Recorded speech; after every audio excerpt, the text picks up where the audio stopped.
Welcome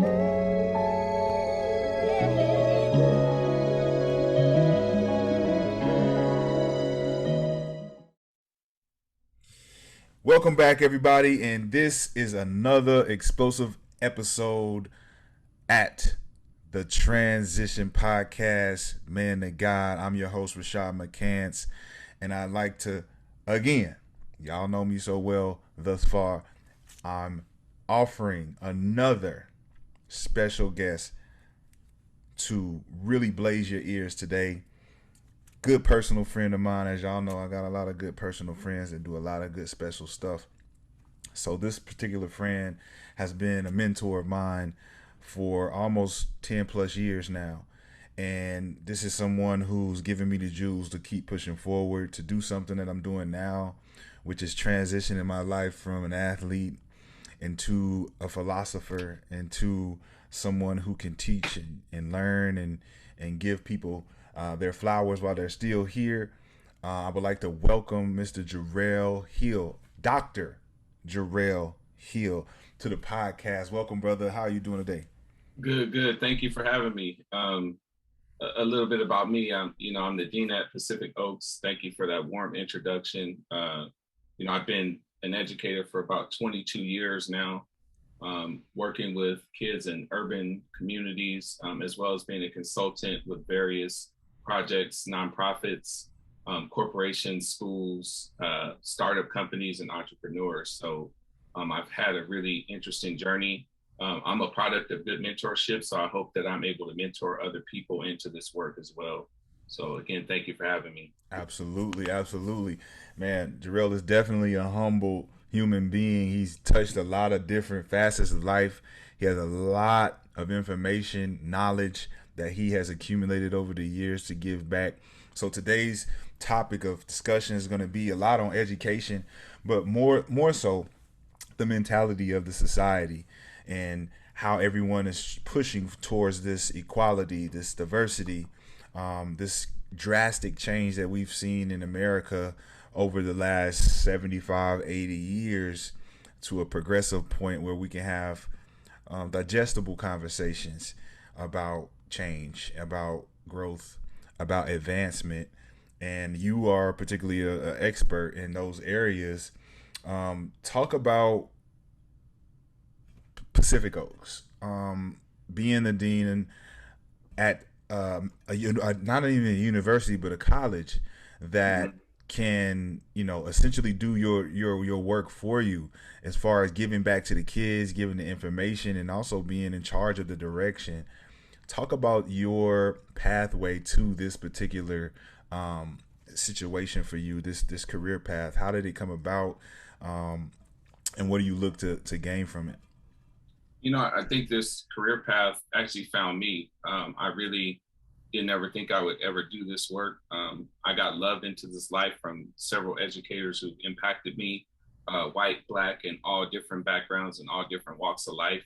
I started off as a sixth, seventh grade teacher at a middle school, and that really helped, enlighten me on what it meant to actually come back home and to work. I actually came back to a school just a half mile from where I grew up in Pasadena to teach at Washington Middle School. So that really gave me a pretty good insight on what it meant to not only be giving of yourself with, financials or, I'm going to give away some backpacks, but I'm actually going to give my time and commit to them in this learning process. But I really love that group because it actually taught me how to teach. So I always Wow. look back at that experience to say, well, I was actually learning from the students, and Mm-hmm. I hope that they were learning just as much as from me. And I still use that to this day. When I talk about being loved into this life, people didn't coddle me because I was in poverty or my dad was locked up, single parent home, growing up with, compromising circumstances with gangs, drugs, killing, the whole shot. So I think the lesson is there's a difference between a handout and a hand up. So what I was given was actually a hand up to be able to get to earning a scholarship to go to college and to get my degree. Being first generation, there's some challenges there too, learning how to navigate college and so forth, Mm-hmm. selecting the right major, taking the right classes. not overwhelming yourself, because when you're new, you might be taking too much because you haven't really experienced college and the financial aid system and some of the other access points. So, after that, becoming a teacher, I was an administrator, assistant superintendent, and then I found my way into higher education as a faculty member and administrative faculty as well. And, I got tapped to be the dean, and I like what my VP, Dr. Cook, said. It's like, this is an opportunity for you to learn this role. So again, I'm learning from people around me that kind of called me into this work. I'm looking at working on a book chapter called Success is Not Convenient. And what I mean by that is there's some things that you have to do. You can't have this destination disease around you're going to go to a specific spot, because your calling might lead you somewhere else. So like I said, you got to be willing to move and be flexible in order to go into leadership. The other thing too, you have to know, what your core values are, and you don't really want to bend from them. It's like there's certain things that you're unwilling to compromise. It's not that you're inflexible, but there's certain fundamental principles around helping students. Are you actually working with a place that is aligned to your own beliefs and values? Right. So those are some of the things too, where we definitely want to encourage people to make sure that they understand their own purpose, right? You pursue your purpose with passion. And that's what I kind of tell a lot of, teacher educators that we're preparing here at Pacific Oaks. When we do career guidance and advice, those are some of the things. You want to find places that are really mission aligned, because then you don't have to change who you are to really do the good work. Right. And one other thing that I can share with you in this space is there's an Algerian psychologist, Frantz Fanon, who, I've been really mentored into that work from, several folks. He's got 3 fundamental questions. Who am I? Am I who I say that I am? Am I all that I ought to be? And those are 3 questions that you'll continue to ask yourself throughout life. So, you always have to kind of keep that at the center of what you do. Right. The other thing that drew me into this work is that we know the core of education is in the classroom, but the heartbeat is the teachers and the students. So when the heartbeat is working together on one accord, that's when you really see this self-actualization. Right. So having the opportunity to really help people realize their potential through learning and maturity are really 2, critical areas. So, and that just not, it happens beyond the classroom too. So remember, school, being educated is not just learning in the classroom. There's a lot of things that happen at the round table or in the community that are just as valuable. Right. So let's talk about that part, the community part, and your particular transition into academia from your upbringing. You're a native of California, Pasadena to be exact. And during your time of coming up in, childhood, there's a lot of different obstacles, different ways you could have went. Talk about, for the kids that are listening, that are trying to find their way, what it looks like, being in an impoverished area where, the choices are thin. You may have, good parenting that can, positively shift you into the right direction, or you might not. But in that particular environment, how did you navigate picking the right decision and being able to escape all of the different negative decisions, directions, pathways that are out there that kids often find? A lot of it, I have to really give that to my mom. My mom was the smartest person that I ever knew. She passed away in 2013, but she really instilled this level of being the best that I kind of keep with me. She's like, you won't, there's always going to be problems, but it's how you handle them, right? So it really is a formula. So, 95% of life is how you handle it, and 5% is what actually happens to you. So sometimes you can't control those situations, but you can control how you handle it, right? Regardless of your race or social economic status, is really your approach. And like I said, I was surrounded by a lot of love, even people on the streets from gangs and people. I felt like that love really helped me stay on the right track. But the other piece is, you're the architect of your life, one decision at a time. And I just had this keen ability there's certain things that I just wasn't interested in.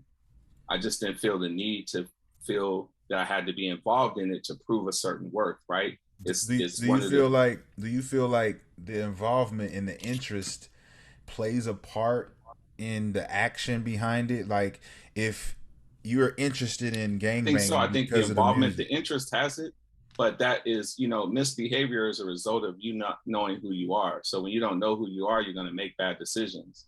But if you know that you're somebody, or you came from kings and queens, you're going to behave differently, right? It's the same thing when you greet somebody and say brother. If that's my brother, I'm probably not going to, I don't want to punch my brother. I don't want to do any harm to my brother if I'm greeting him that way, right? So again, it's just understanding who you are, and and So that starts at home. Like I said, that so stuff really got instilled in me at an early age, to not really be a follower in terms of what you see other people doing. It's kind of that old adage. The old folks will say, just mind your own business. You mind your own, you live long.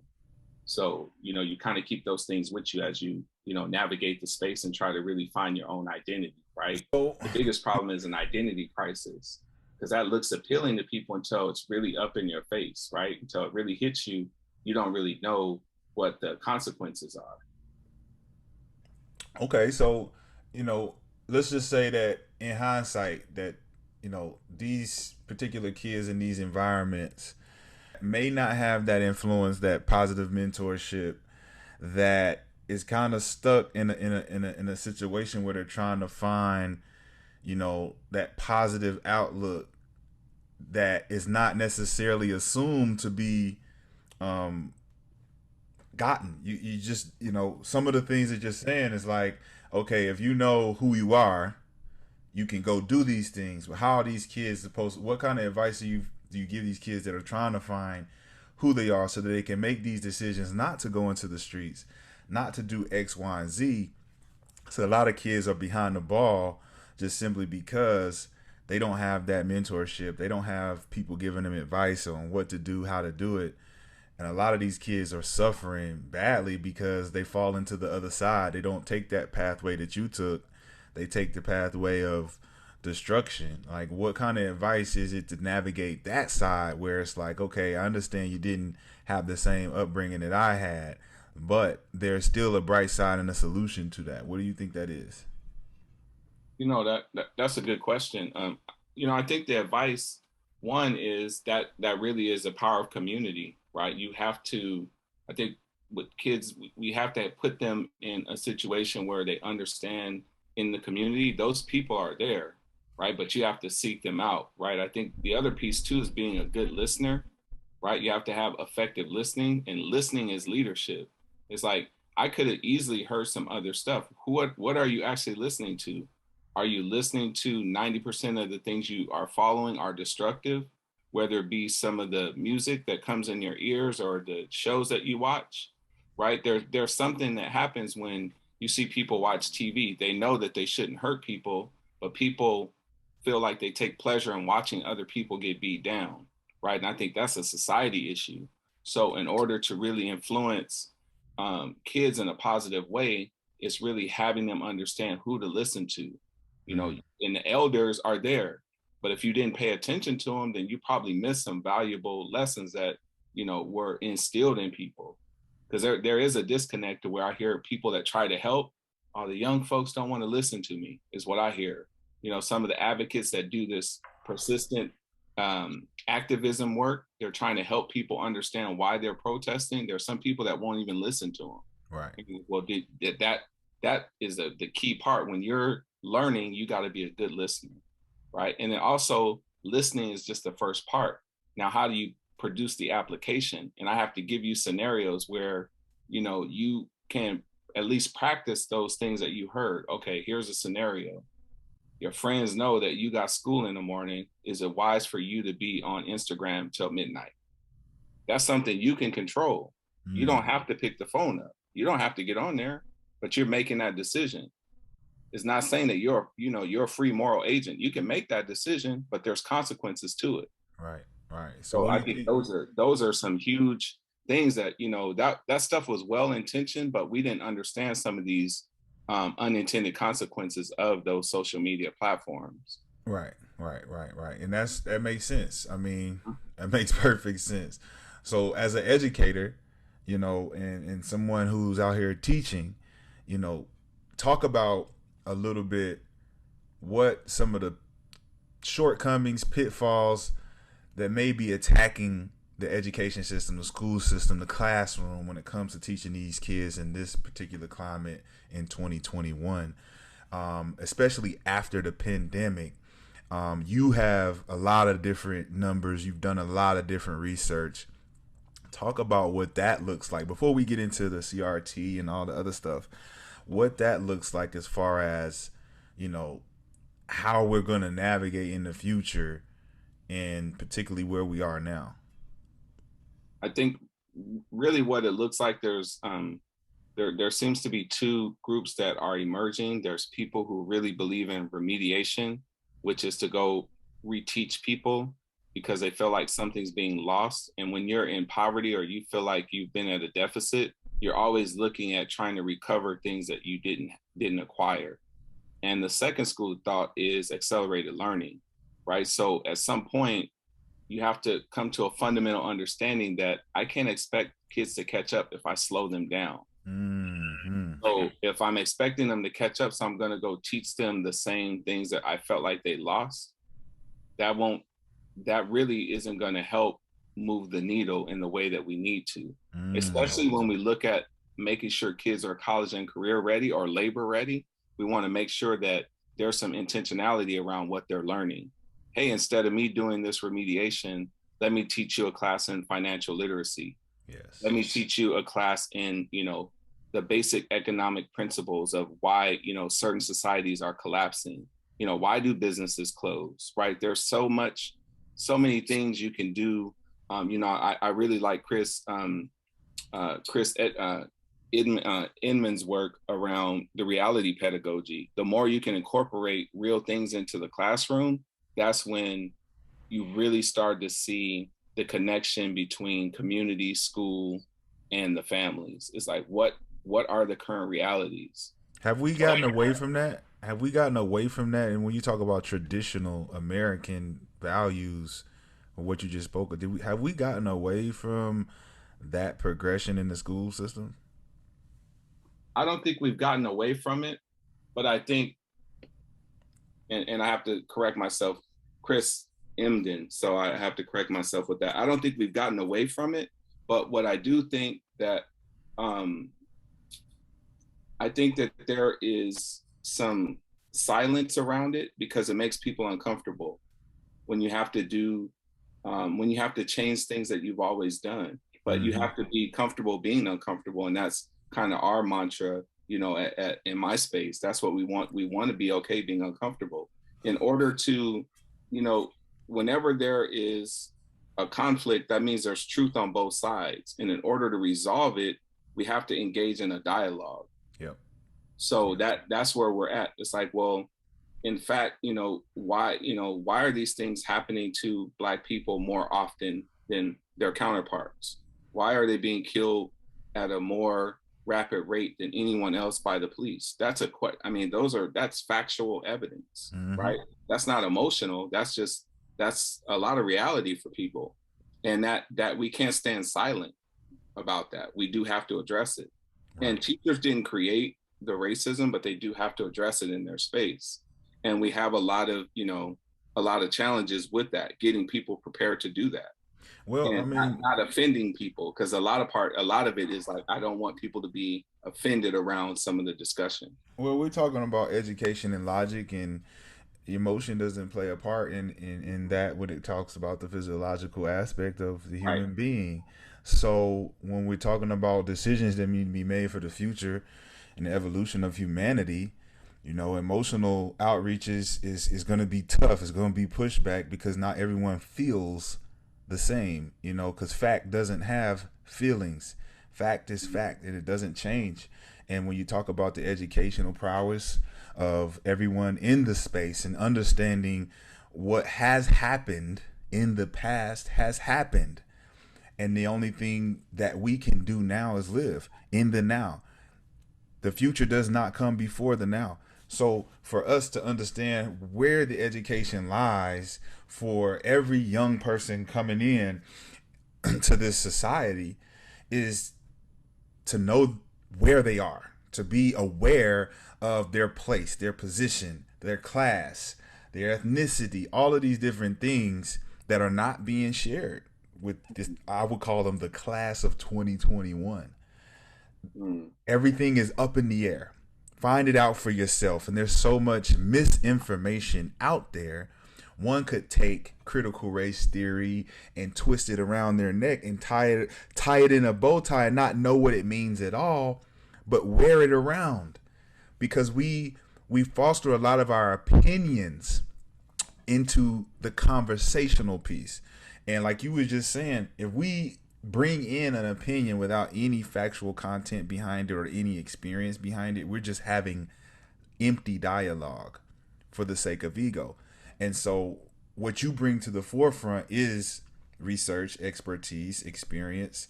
So it's easier to have this conversation with you, but everybody else is kind of different because everyone wants to share their opinion about what needs to happen with, hearsay, but there's no actual experience. There's no actual action behind that. Where do we need to go in, like, right now, as far as right now today? Where do we need to go to open up the conversation about equality and diversity within the society without tipping the emotional cup over? Mm. I think another good question. I think there's many answers. It's a complex problem, so there's not one right solution. But I really do believe that it can start in individual circles, right? You have to have those dialogue circles with people in your space and in your own network to really have that conversation, authentically and openly, but also create a safe space for people to share their opinion. And it's okay if they don't want to speak. Sometimes I've been in meetings where people were quiet, but that doesn't mean they weren't engaged. They were really processing the things that were being said, because it is difficult when you look at, you know, critical race or, race relations from, just coming on 9/11 to now, the 20th anniversary. We were so closely knit together in 2001, and 20 years later, we're at each other's throats. So there's something there to where, I think 85% people would agree.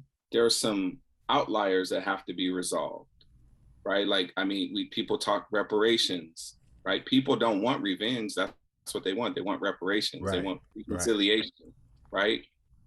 They want a fair playing field. They're not looking to just take from other people. That's not, we would be in a totally different space if people had revenge um, on their mind. So I think Mm-hmm. clarifying those things really help.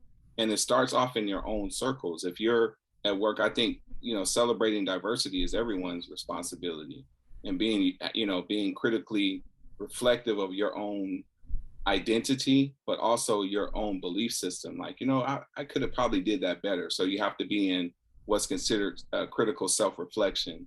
And Right. that helps you really unpack some of those things. Because really respect is hearing someone that you might not necessarily agree with. Right. I'm willing to hear them out at least. I might Yeah. not agree with them fundamentally on certain issues, but I can find a way to at least hear their side of the story and hear it from their perspective. So, as far as social media is concerned in the educational realm, how important is technology to today's education? Technology there's some currency when we talk about, things that are relevant. Technology is going to be probably one of the guiding factors to any economic advancement, just because it is so interconnected with your life. They're digital natives. Kids are considered that because they grow up with technology. I mean, they're born into this world that's moving at such a rapid pace. Um, the idea of technology is we have to understand its purpose, because sometimes people are using it for the wrong thing. It's like, well, here's an academic purpose, here's a social purpose. We have to be able to separate the two out, right? Because what happens is they're so interconnected to where you might see students using their social media language on an academic paper, And that could be, Mm-hmm. somewhat, Yes, that's offensive. a big red flag. Right. So that's a part of like, well, it's not, I'm not trying to suppress your voice, but I want you to understand your environment. And I think we have to do a better job of clarifying that within the technology in certain spaces that are revolving around technology, or some platform to have discussion like Zoom, right? There's certain things where it's like, well, when I'm having Zoom for this particular purpose, I need to make sure I understand the norms around these meetings, right? Oh, I'm attending class virtually. Let me understand I have to be fully present. That's not a Right. time for me to go do some of the other things. I really need to be present. And again, that circles back to being a good listener. It's Right. like there's Right. some valuable information being shared with you. You have to be fully present in the moment. Because social media, you can catch that post later. But I Right. think that's something too when you look at the technology, or when you look at some of the atrocities around addiction. Technology is kind of built on that same premise, is where you can live without it. It's like that. It's almost, it's really a stimulant. Well, I And hear. I listen. This is a very good topic for me because I like to break down um, the subliminal messaging. Um, and this particular question it's loaded to me because I have a perspective, and that perspective is the man to God perspective, the transition perspective, right?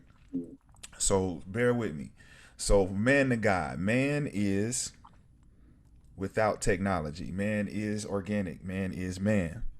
God is technology. God is the unfathomable, uncomprehended idea of a thing. Technology is that one thing we can't fully understand, but it keeps getting better and better and better.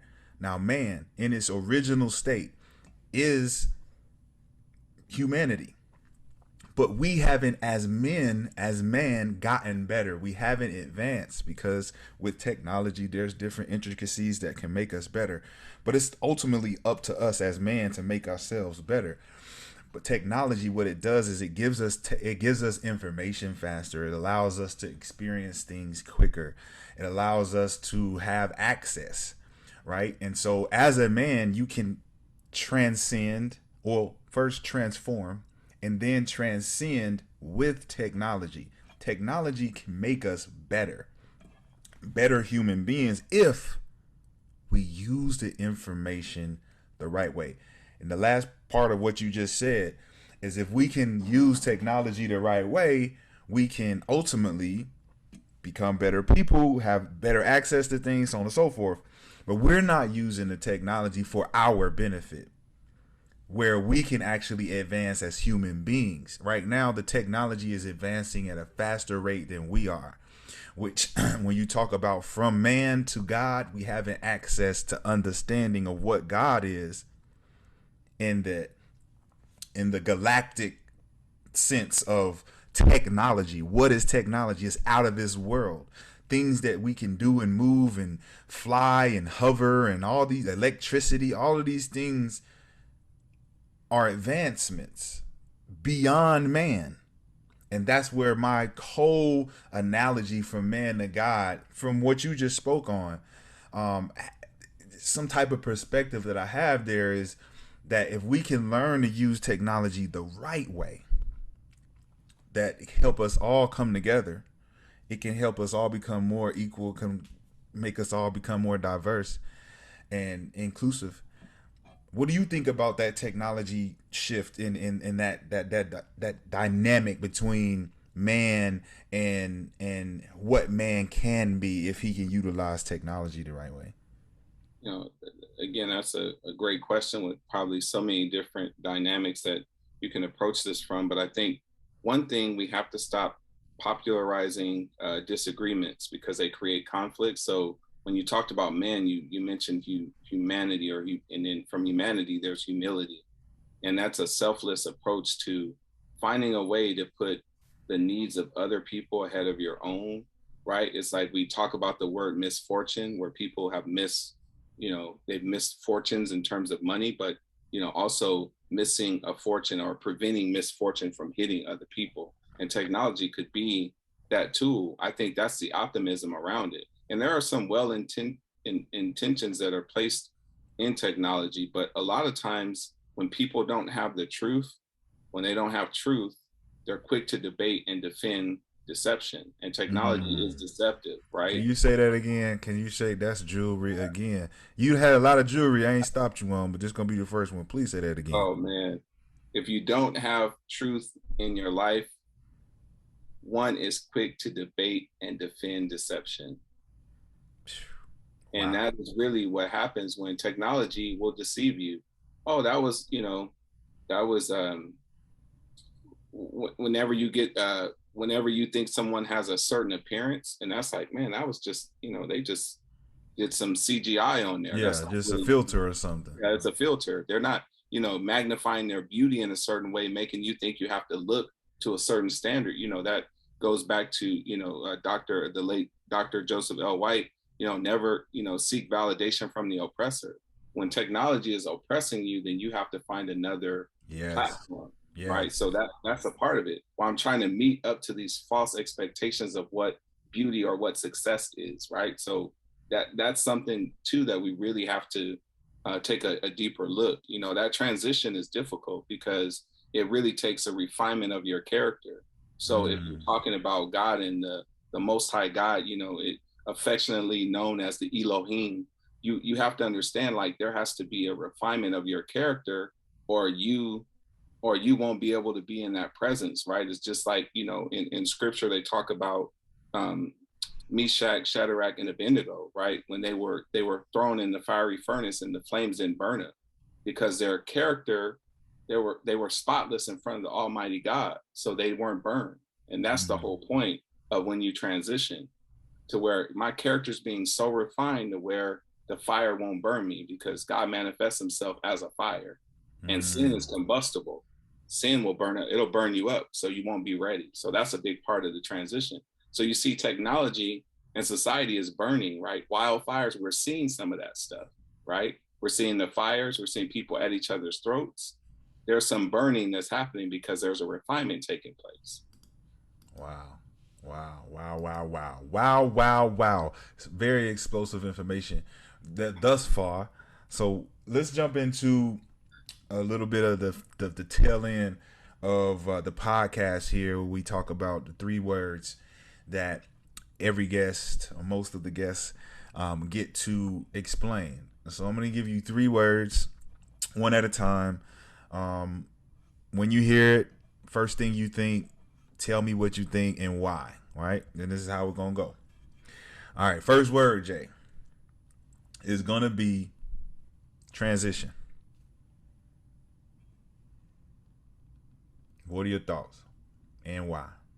My thoughts are, everything in life is based on the speed of relationships. So when you're transitioning, you're in a state of wanting to make a change, but there's some relationships that are present that you have to be willing to accept things that can't be explained. So that's what I think about when you transition, because you're going to have to leave things behind that you once valued, Wow.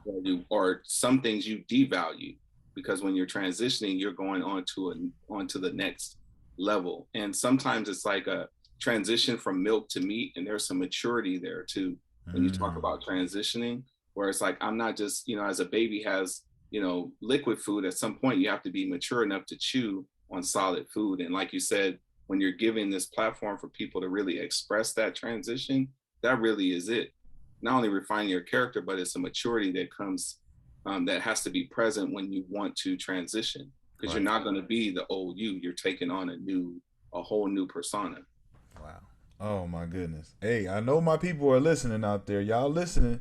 So if you've been listening to the rest of the other episodes, you know what Jerell is on to right now, because this is the part of the podcast where it gets real exciting. All right, word number two, Jay. It's gonna be transformation. What comes to mind and why? Transformation. I think the transformation is your ability to right the wrongs of your past. And when you transform, you're able to take the good and the bad to get to your destiny, right? There's a painting I have in my office that talks about life, and we say, life isn't a destination, it's a journey. So when you're talking about transformation, you're on that journey, right? Because every day you're trying to figure out how to make yourself a better version of you, right? But also there's some humanity, there's some resilience, and there's some empathy that comes along with it. Because sometimes you don't know the impact that you have on other people, because when you're doing selfless work, you're not looking back to see the impact. You're actually looking for the next person. And I can share, like you mentioned, how close we are. I've seen you, be in a place to really bless people, and just in the middle of the street, like here, I know you're not having a good time, or you're not having a good space, but today, at least let this day be good. Right. Today is good. It's daily bread, and you understood that. So I'm like, for me to see that, that's a part of that transformation. It's like, I'm not giving because I have to give it to you. This is just a natural reaction. That's a part of refining that character. That's a part of the transformation. I'm doing it not out of necessity. I'm doing it out of love, because I can see it. I can see things that you don't even know that I'm privy to. Wow. That's compassion too. Correct. Man. Empathy and compassion, those are the precursors to resilience. So empathy and compassion lead you into being resilient. So at the very beginning, you talked about the kids and what we need to do to support them. Like, oh, we want our kids to have grit. People talk about grit and resilience, but you're missing a step if you don't have the empathy and compassion. Man. And that's how you get to resilience and grit and some of the other things that'll separate you, or really at the highest level is excellence, right? We always want to produce excellence. So yeah. I feel like honestly, after that answer, there's two things that happened in the beginning of time. There was an inhale and there was an exhale, right? Those are the first two things that happened. Inhale, exhale. And the inhale was empathy, the exhale was compassion. Man, that's great. So let's move on to the third word. I think you already did it when you did that one. Let's go ahead with the third word. We're going to keep it right there. The third word is transcendence. What comes to mind and why?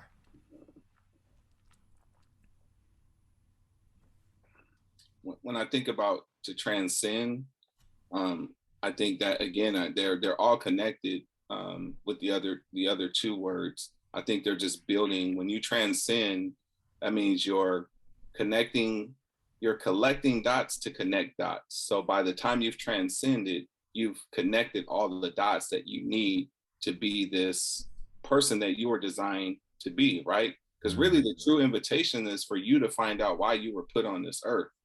And are you able to accept the things that can't be explained, but also move towards that destiny? So again, the part of collecting dots to connect dots is a part of that transcendence when you transcend. Man. And that's what comes to mind for me. Brother, what you just did, you walked it all the way back and you brought it all the way forth. So let me tell you what you did. So transition is the steps. First steps it takes to identify who you are. We talk about the identity. You got to know who you are to know where you're going. Right. And once you do, you transform. That transformation is you now realizing that you are who you are and that you can become who you want to be. Now you've opened up the box and you've seen the canvas blank and you can start drawing. You can start saying, I want to be this, I want to be that. But you know that the transition into that means take the first step. Take the first step to becoming who you're meant to be. Transcendence. Now that you are who you're meant to be, that you want to be, that you know you are, you can go be that. Yeah. Now you can go be that.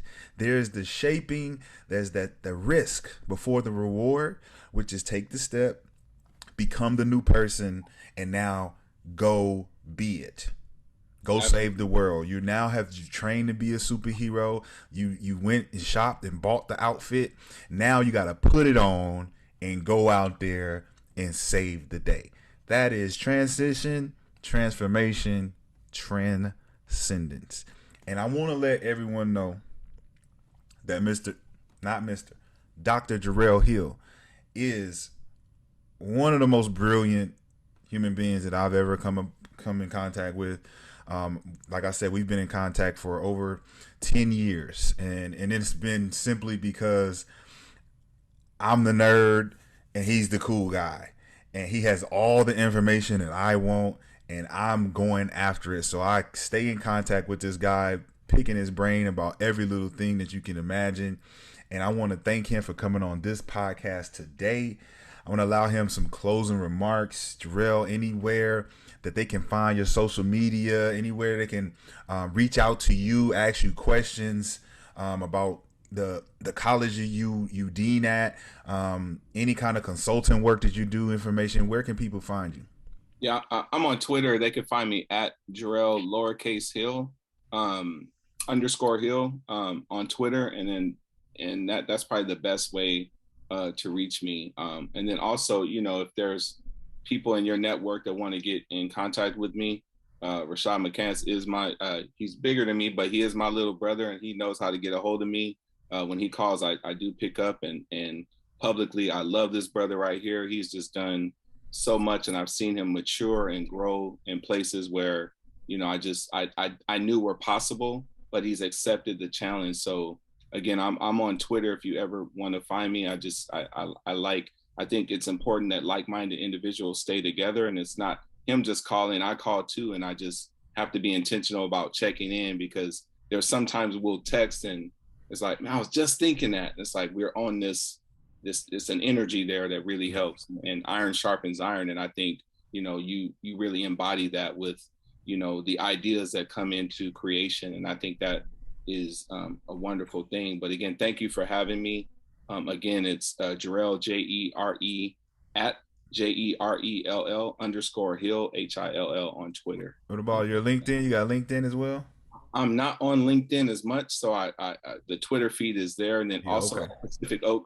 pacificoaks.edu is our college website, and you can look me up on our college website as well. All right, man. I appreciate that, man, and I think that the fans and the audience and all of the listeners can appreciate it as well. And you guys have tuned in for another explosive episode, the Transition Podcast, Man to God. You have heard the illustrious Dr. Jerell Hill speak today, and hopefully we can have him back to discuss some more things down the line. I'm your host, Rashad McCants. Thanks for coming in and listening with me. Until next time, peace.